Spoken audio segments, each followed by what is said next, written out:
Smith, what pissed me off, he continues to say that America is the greatest terrorist regime in the world. So what? And that Israel is the greatest terrorist regime in the Middle East. So I don't know if you focused on I've seen you make better arguments with Bassem Youssef than you did with Dave Smith.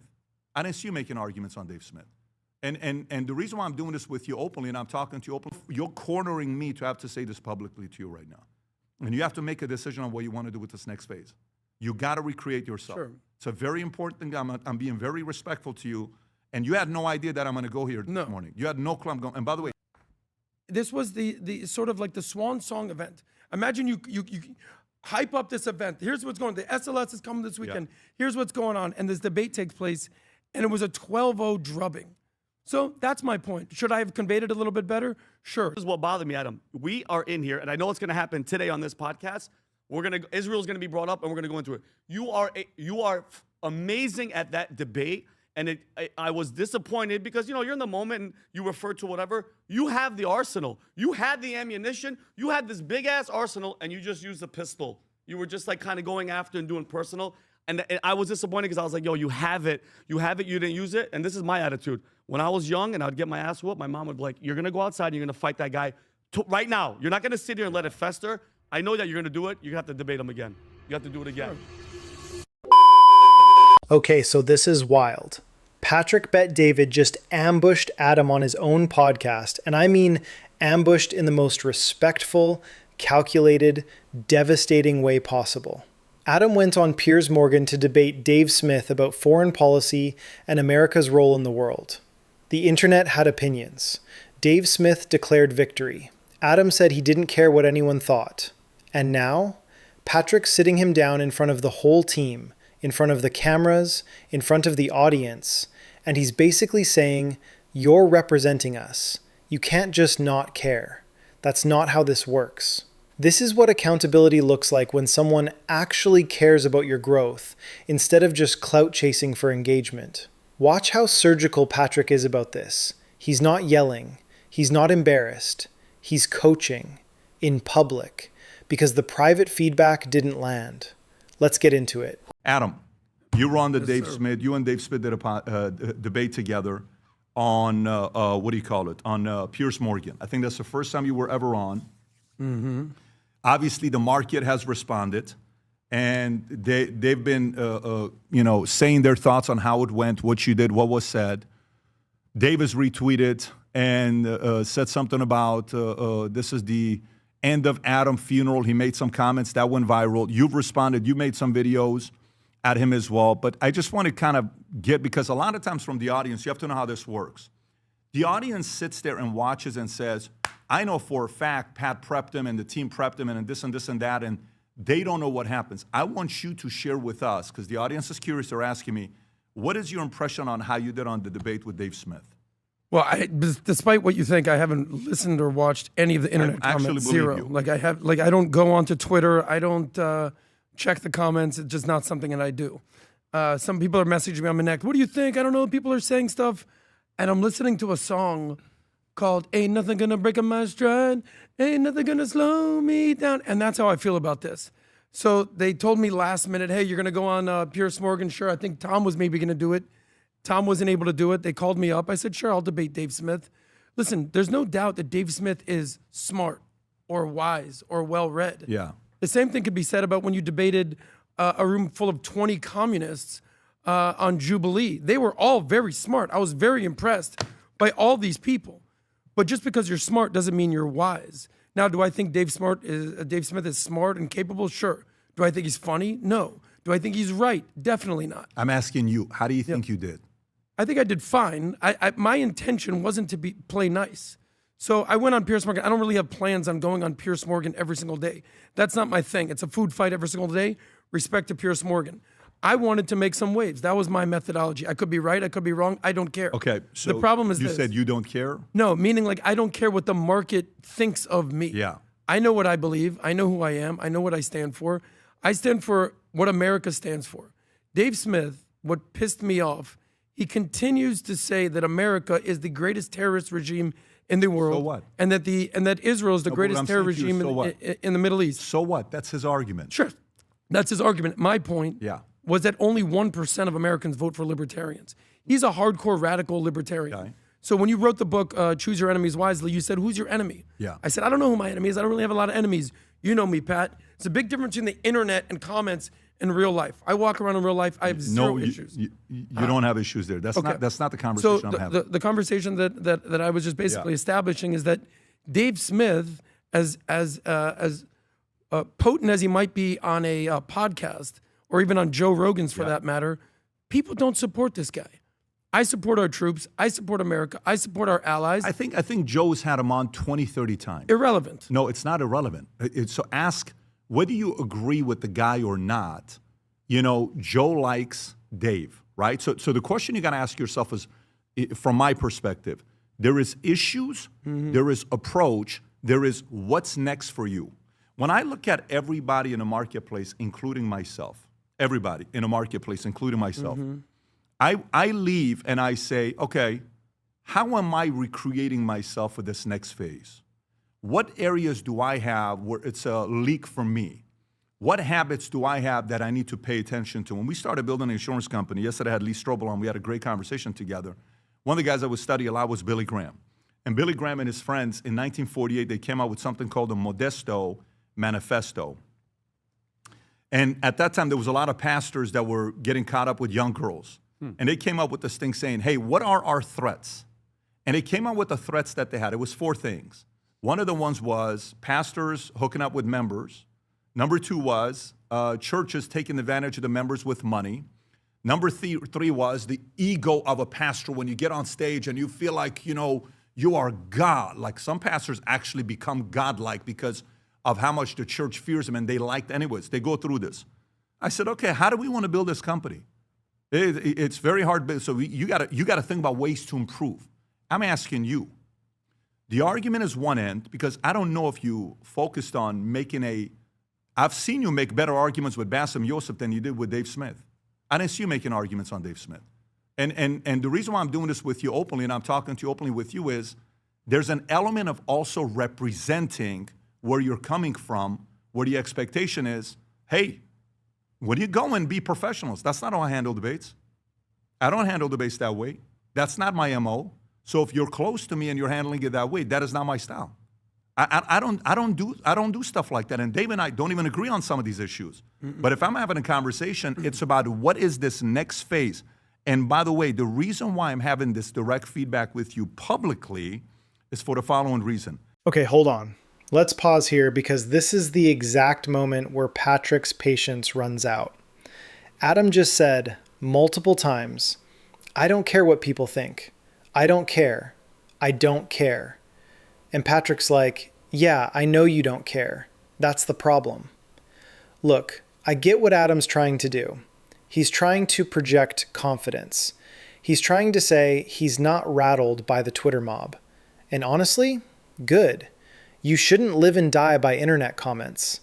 But there's a massive difference between not being controlled by the haters and completely ignoring legitimate feedback.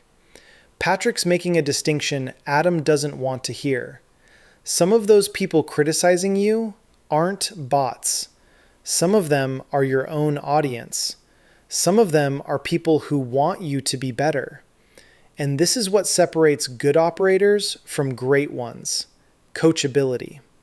Patrick brought up the Trump example, and it's perfect. People think Trump doesn't care, that he just says whatever and moves on. Wrong. Trump reads every poll. He listens to criticism. He adjusts. That's why he's still standing after everything they've thrown at him. He adapts. Adam's sitting here saying he didn't even watch the internet reaction. Not one comment. Dude, that's not strength. That's avoidance. Now, I'll say this. Adam's not wrong about Dave Smith ideologically. Dave is a hardcore libertarian who thinks America should basically pull back from the entire world and let everyone else figure it out. And yeah, that's a fringe position. Only 1% of Americans vote libertarian. But here's the thing. Dave Smith has been on Joe Rogan like 20 times. He's got a massive audience. He knows how to debate. He's sharp. And when you step into that arena with someone like that, you better come with your A game. You better bring the receipts. You better make the argument so airtight that even people who disagree with you are like, okay, I see where he's coming from. And from what I saw, Adam didn't do that. He got personal. He brought up a debate Dave lost to Coleman Hughes years ago, which, fine, but that's his debate, not yours. You're supposed to be dismantling his argument in real time, not pointing to someone else's highlight reel. That's like getting into a fight and saying, yeah, well, my friend beat you up once. Cool story, bro. We're here now. What you got? Patrick's frustration is so clear here, and honestly, it's coming from a good place. He's not trying to embarrass Adam. He's trying to protect him. Because when you're part of a team, when you're representing a brand, when people associate you with valuetainment, your performance reflects on everyone. And if you go out there and don't bring your best and then say you don't care, that's a problem. Patrick's saying, I've given you private feedback multiple times. You're not hearing me. So now we're doing this publicly because the next phase of your career depends on you figuring this out. Let me know in the comments. Do you think Adam needed this wake-up call, or is Patrick being too hard on him? This is how I roll, Adam. I will give you private feedback and have your back 100%. I've always been like that. This is why my guys like working with me, and they know how tough it is at times because I'm always challenging them. But if my private feedback that I'm giving doesn't land, and it feels like you have immunity to go run around and say whatever you want and keep saying, I don't give a shit what people say, I do. There's an approach to take about this game. I don't care that we have differences in debates. We push each other here and we have arguments and, comment, I side with Vinny today. You know what? Today, actually, I side with Adam. There was a couple moments where you had a couple clips of like they sided with you. I think Adam's the point today. And I'm like, oh, okay, Adam had a point. And then, hey, Tom, no, I'm siding with Tom today. Pat, you were off today. No problem. But it's recreating for the next phase of what is that next phase for you. And that's a very important thing for you to be thinking about. I've had that conversation with him, recreating himself. I've had the conversation with him, recreating himself.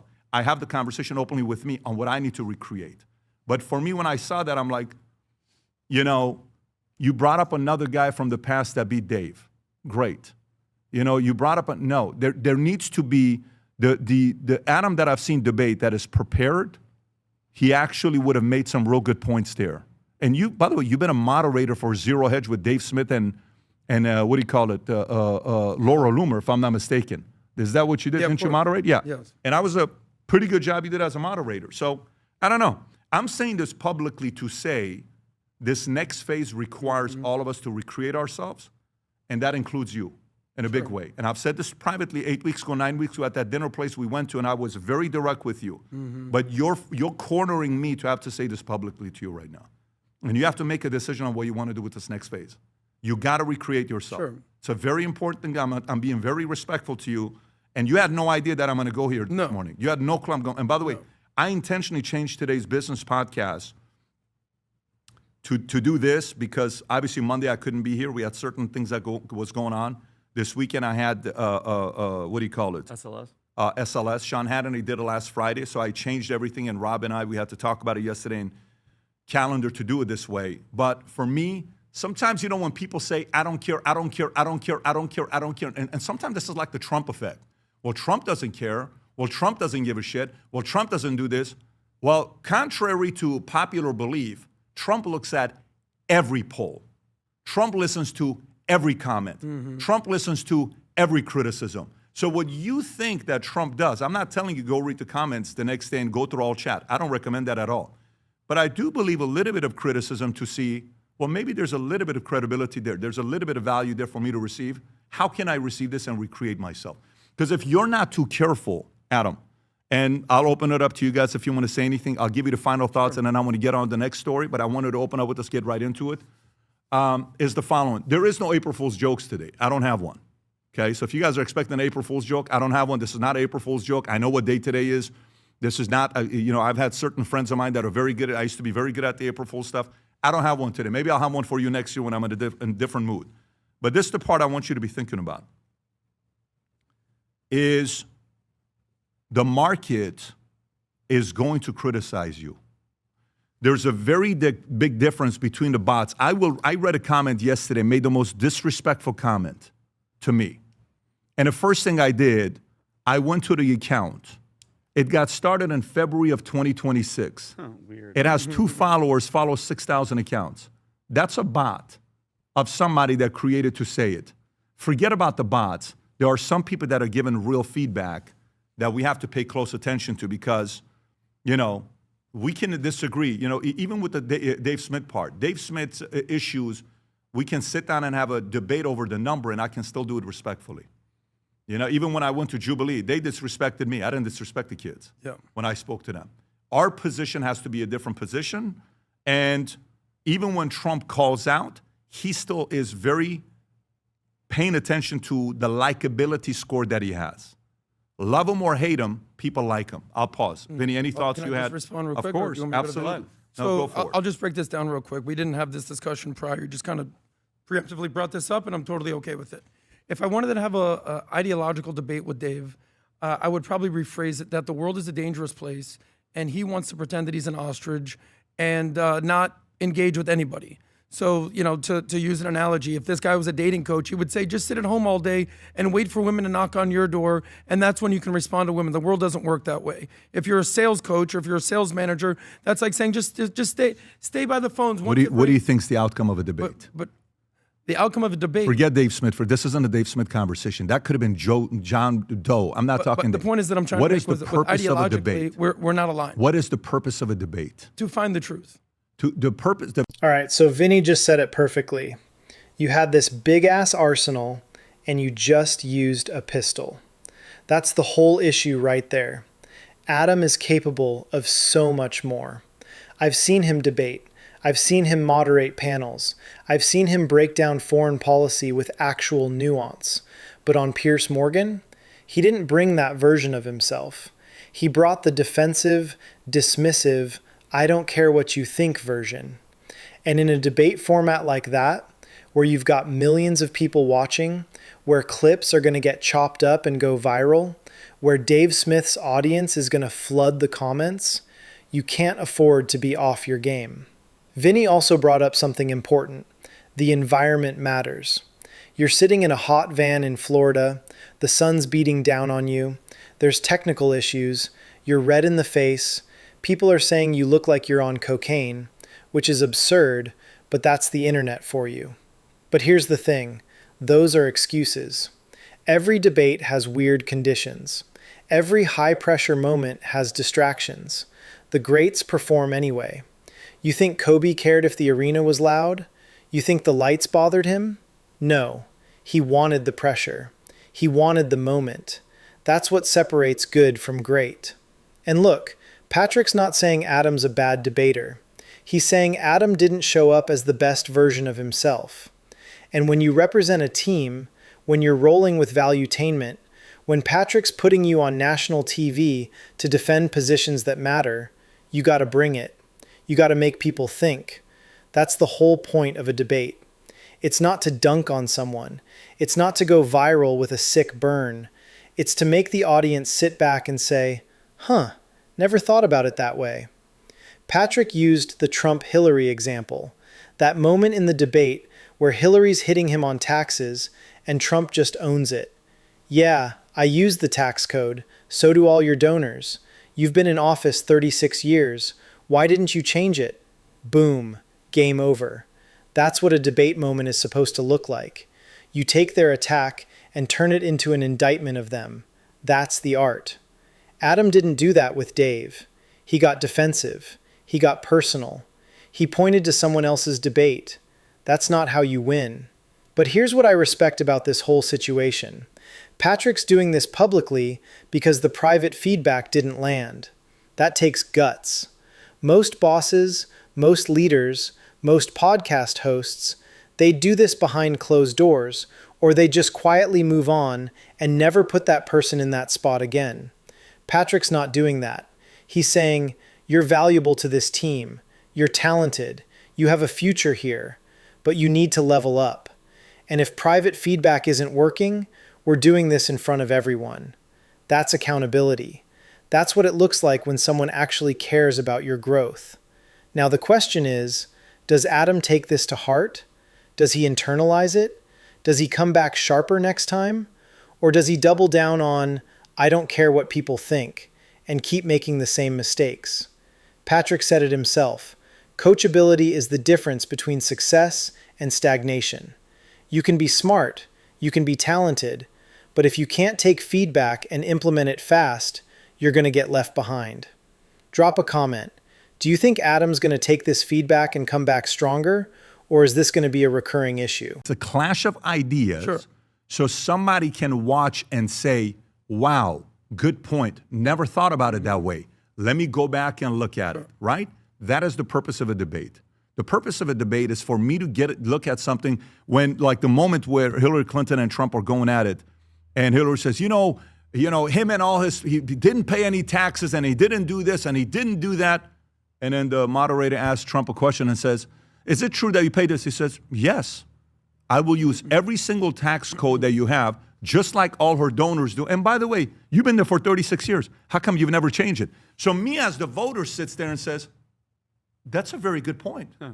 You've been there for 30. That's the debate. It gets people thinking. Sure. So if I'm going into a debate and I didn't make anybody think, what was the purpose of debate? Sure. Well, now, fair point. Well, the point that I was trying to make is that ideologically we're not aligned here. I'm supporting Trump. Was I supporting Trump 5-10 years ago? No, you were not. So I'm all behind Trump. Everybody wants to criticize Trump right now. The thing that I'm basically establishing is the fact that this guy has the luxury of living in America and wants to criticize the heck out of Trump when I'm defending Trump and our troops. The point that I was saying is I'm defending Trump. Dave's the type of person that will root for the bad guy in the bad movie. So that's who Dave is. Aside from that, other than that, I understand what you're talking about. The reason that I brought up the Coleman Hughes, and I encourage people to go watch it, this was the sort of like the swan song event. Imagine you hype up this event. Here's what's going on. The SLS is coming this weekend. Yeah. Here's what's going on. And this debate takes place, and it was a 12-0 drubbing. So that's my point. Should I have conveyed it a little bit better? Sure. Should I have not brought up someone else's debate in my debate? Maybe I'll learn that for the next time. That's fine. But the reality is this. He got whooped, and I called him out on it. That's all it was. Yeah, but it was your fight and his. Sure. For the next time, I'll debate him just heads on. I brought up something from the past. But my feedback isn't actually that. My feedback is it's okay to pay attention to the pulse of the market every once in a while. Good feedback's being given. Not 80% of the people, not 90% of the people, but there are reasonable people that will give you good feedback. Sure. And none of us, there's not a single human being in the world that actually likes to be given feedback that we get excited about it. So it's not like anybody likes it, but it's in those moments where your character is being tested to say, you know what? Let me receive some of this and see if there's some good feedback and then process it. I'm going to turn this over to Vinny. I'll just say one thing. Yeah. You know what Vinny and I do when you're not around? What's that? We say, hey, what feedback do you have for me? What feedback for me? We actually talk. We actually convey. How many times have we done stuff like that? The difference is, you know what the difference is? What's that? Here's the difference. So this event at SLS, I asked the question because I used to always look at my guys and judge them on how hard they work, how great they're on scripts, how many books they read, and all this stuff. Eventually, I'm like, let me look at it in a different way. It was, how much information does this guy retain from what I teach? So you teach something, this guy retains 10%, that guy retains 20%, this guy retains 30%. Then the next thing is, okay, so he's winning on retaining information. He's smarter than you, let's just say, hypothetically, right? Okay. Now the next part is what? What's after retention? Implementation. Execution. So he only implements of the 30% he retained, 5%. He retained 20%, but he executes 20%. You retain 10%, but you implement 50%. Then it comes to coachability. Then it becomes the speed of implementation. Then all of that stuff. Feedback is feedback. It's receiving and implementing that matters. That score of coachability, high, low, is the difference between you and Vinny. And that's the coachability marker that I want you to be internalizing for yourself. So, Vinny, again, I don't want to be on this too long. I want to move on. But if you want to say something, this will take me 2 minutes. From a debate point of view, because I'll give both sides. He's never been in this environment, meaning when they send a van, when I go and do these debates with a panel of 6, everybody's yelling, talking over each other. People don't realize you're in a van. You're sitting in the sun in Florida. I'm red. I know you were hot. Even what's his name was in there. Jaden was in there. Mm-hmm. People are like, he's on cocaine. I read the comments because I want to know what the temperature is. The negatives were obviously you referred to another debate, which nobody wants to do. You were a little off. I felt, because I know you as a brother, I know that you were nervous. This is what bothered me, Adam. We are in here, and I know what's going to happen today on this podcast. Israel's going to be brought up, and we're going to go into it. You are amazing at that debate. And I was disappointed because, you're in the moment and you refer to whatever. You have the arsenal. You had the ammunition. You had this big-ass arsenal, and you just used a pistol. You were just like kind of going after and doing personal. And I was disappointed because I was like, yo, you have it. You have it. You didn't use it. And this is my attitude. When I was young and I'd get my ass whooped, my mom would be like, you're going to go outside and you're going to fight that guy right now. You're not going to sit here and let it fester. I know that you're going to do it. You're going to have to debate him again. You have to do it again. Sure. Okay, all right, Tom, you don't look like you have anything to say. It's all good. We can just I don't have anything to say. Tom, it's all your fault. I was filling in for you, bro. No. Pat, Pat was very articulate about it. He's got standards. We get feedback. We try to meet those standards, and we want to represent well wherever we are. All right, so let's bring it home. What just happened here? Patrick Bet David just gave us a masterclass in leadership and accountability. He didn't sugarcoat it. He didn't coddle Adam. He didn't wait for a private moment. He said, "You're not hearing me behind closed doors, so we're doing this in front of the cameras." And honestly, that's the most respectful way to handle it.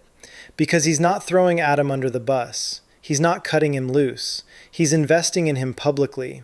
He's saying, you're part of this team. You're talented, but you need to level up, and you need to level up now. Here's the bigger picture. This isn't really about one debate with Dave Smith. It's about what comes next. Patrick keeps saying, recreate yourself, and that's the key. Every phase of your career requires a different version of you. The version of Adam that could coast on being the smart guy in the room 2 years ago, that's not enough anymore. The stakes are higher.